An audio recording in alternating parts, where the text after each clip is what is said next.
Hey guys, this is Stu. I'm doing another inbox review of one of the aircraft from my stash. This exact kit, believe it or not, was one of my father's, which he was intending to build when it first came out around about 1980 or 81. At that time, the A10A was actually just getting into service with the USAF, and basically hadn't been in service for long. It was basically replacing all the Corsairs that were then in service, as well as the Thunder Chiefs, Phantoms, etc.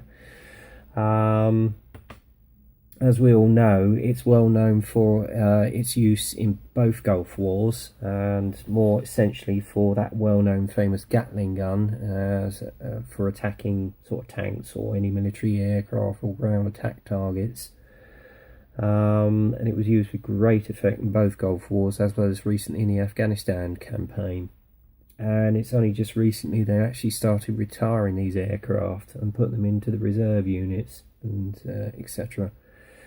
As I say, this kit was actually released in 1980-81. It was one my father was extremely interested in because he'd actually seen the prototype fly at Farnborough, and obviously with the unusual design it really took his fancy.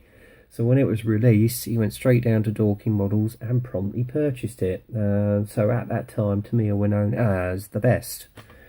But obviously since then, the market has changed and everything's gone on leaps and bounds. And this kit has in fact been re-released, I think, once or twice since then. As I say, this is the original release. So the box is a little bit tatty, so you'll have to bear with me. But obviously when my father died, is something I wanted actually in my stash and was going to build sooner or later. The scale of it is in 1/48, as you can see, and again you've got a depiction of the aircraft in combat, funny enough by the looks of it, over the desert. So there you go, that's ironic. On the side of the box you've got an illustration of one of the prototypes, as you can see here, and the pre-production test aircraft.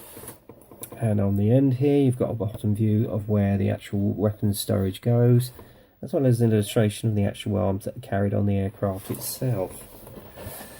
On the other side, again, you've got an overhead view of the camo scheme for the first unit that had it, which I think was the 365th Tactical Fighter Wing at the 333rd TFTS two-tone grey camouflage version.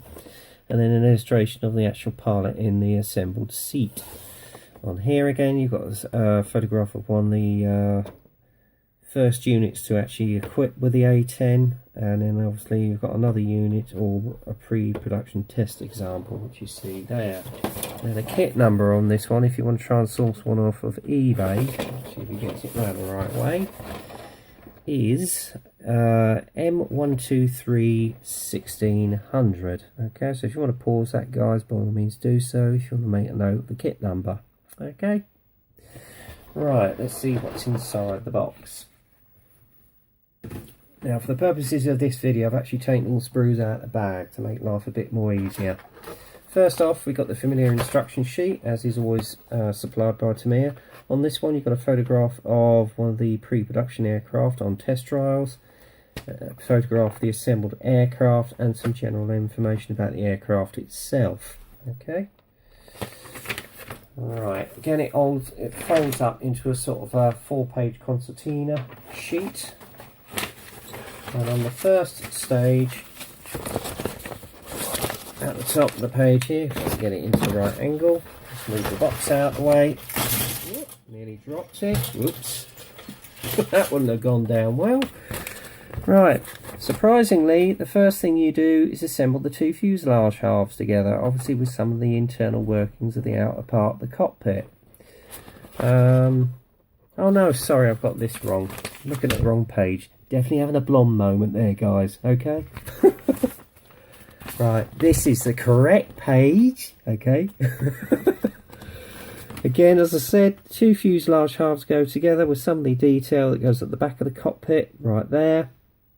And then obviously you've got the internal wheel bay at the front, and obviously I would recommend, as it's a three-tail bogey camouflage aircraft, put some nose weight in. Okay, and then obviously you've got details of the cockpit which are right here, and with the side panels you've just got 2 decals. Now I may well source some aftermarket products for this just to give it a little bit more detail, okay, and depth. Then you assemble the TFE GE100 General Electric engines, which you see there, and there's a photograph of the assembled engine as well as the internal workings of the cockpit, and then you've got an actual photograph of that well-known Gatling gun. Okay, moving on, you then assemble basically the undercarriage bay into the nose wheel along with the underneath of the undercarriage of the nose there. Then put the engines onto the back of the air fuselage along with some aerials. And obviously you've got the hub there, actually, head-up display. And then obviously you assemble the tail unit, putting your T-tail, then the side units of the wings with the weapons racks, and obviously the undercarriage bays there. And there's a photograph of the front nose wheel, and obviously the cockpit floor going in. And then assemble the wings and the tailplane to the fuselage, as you can see there. And then obviously the next stage is to assemble the cockpit seat. Now it is a bit basic, so I'm going to see if I can get an aftermarket seat for that. And then you've got a colour guide to the actual pilot himself, which is rather good. And this is the ladder, if you should have the ladder stowed for him to get into the cockpit with the cockpit open. Alright, and then you assemble the nose wheel into the nose bay, and then you have the option of having the canopy closed, putting the seat in, and there's the door bay if you want it closed in flight mode. Now if you want a canopy open, obviously you put the ladder in at the side of the fuselage with the canopy open, showing all the detail. Now that's what I may well choose to do. Then you assemble the main bogies. Obviously you've got the option of having the undercarriage up, so then this is if you want it down. Okay, and then you put the nose wheel into there, or if you should so wish, have it closed in flight mode. Okay. The next stage is obviously where you assemble all the weapons. I think, or am I wrong?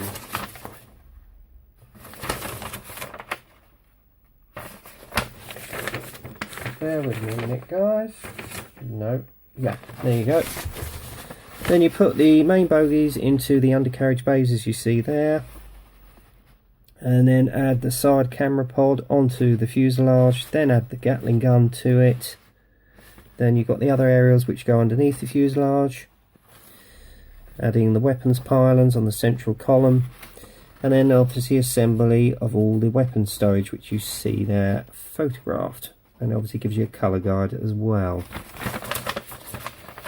Next stage, obviously you've got the assembly of either the Shrike missiles or general purpose bombs, and then add them all to the actual underneath of the aircraft fuselage, as you see there in the wings. But I will do that last, obviously, once I've painted and decaled it and etc., and it's just showing you the position on the final stage there. Okay, and that is basically the assembly done. And then obviously you've got the colour call outs right here, as you can see, and you've got about, oh, hang on, 1, 2, 3, 4, 5 options. Okay, I think I might go for this one, which was the version indicated on the box, the two-tone grey.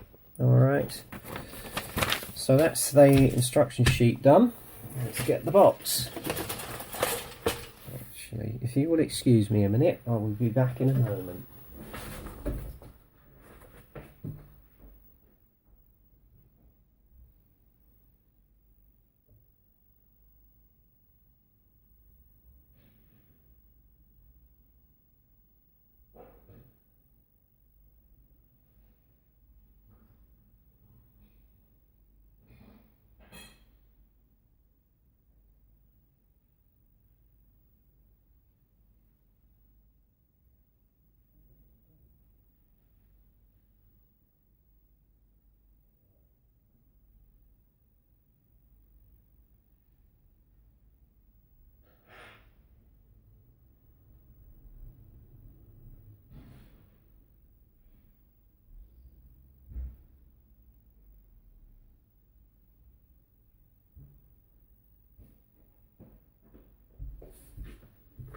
Right, sorry about that, guys.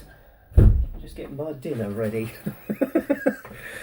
Everything never goes to plan, does it? Right, first off, you've got the engine assemblies that you see, the main part of the engine. Then the general purpose bombs here. And then obviously you've got the radar jamming set there. I'm not quite sure what that's supposed to be. Maybe part of the engine assembly, I'm not sure. And then you've got the strike missiles here. And obviously you've got some of the jamming units here, which you see along with some of the sub-aerials, etc. Okay. Again, same on the other sprue. Same units there with the engines, the strike missiles. And then you've got the main wheels, which surprisingly haven't actually got any very much detail in it. But as I say, this is a very early kit of the A10A. And that's basically that. And obviously you've got the weapons pylons right here. Okay. I'll have a look at one of the fuselage halves, which you see here. Unfortunately, it isn't recessed panel lines, so there's going to be a lot of scribing done on this kit, unfortunately, which is going to be a bit of a nightmare. I think on the retool version you do have recessed panel lines, so it's not so bad. And then obviously you've got the tail planes right here. But as I say, this is going to be a big aircraft. And then there's the underneath of the actual nose, which you see there. Lovely detail. Okay, let's pop that down there. Now the only thing that I was a bit displeased with was the fact that they didn't have the canopy enclosed or the cockpit. As you can see, this is the main screen, but again, it's beautifully clear. So I won't need to dip it any clear, and then I'll rebag that up somewhere else so it doesn't get scratched. Surprisingly, it didn't. Again, you got the main engine covers, and again you get an indication of how big this aircraft is by the size of the pilot. Look at that. But again, the detail on the actual pilot is superb. It really is.